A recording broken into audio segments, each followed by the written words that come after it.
आप सुनी सुनाई बातें नहीं कहते, अपने गहन अनुभव के आधार पर कहते हैं।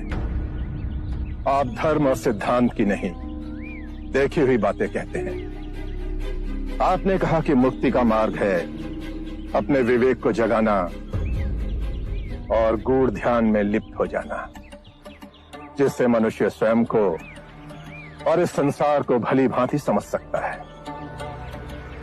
परंतु एक प्रश्न है, ये जो सारी विधियां हैं, रीतियां हैं, पूजा पाठ हैं, क्या ये सब व्यर्थ है?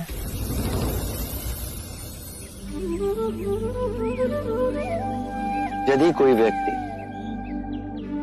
इस नदी के दूसरे किनारे पर जाना चाहे तो वो क्या करे?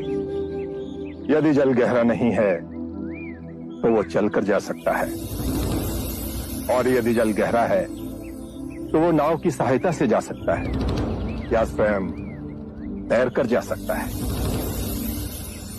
यदि वो चलना ना चाहे और ना ही तैरने को तैयार हो और ना ही नाव ले जाने को तैयार हो, और वो कहे कि मैं प्रार्थना करता हूं इस नदी का दूसरा किनारा स्वयं चलकर मेरे पास आ जाए, तब तो ऐसे व्यक्ति को मूर्ख कहेंगे, महामूर्ख।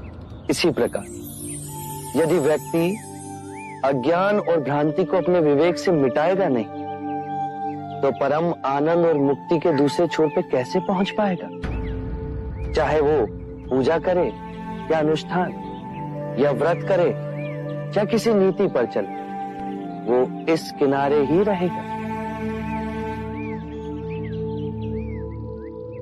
हमने सारे शास्त्रों को पढ़ा, उन पर व्याख्या की, परंतु जीवन के इतने जटिल सत्य को इतनी सरलता से किसी ने नहीं समझाया, किसी ने नहीं समझाया।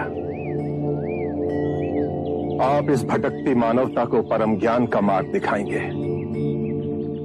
आप करुणा के सागर हो। हे बुद्ध, आप हमें अपना अनुयायी स्वीकार करें। बुद्धं शरणं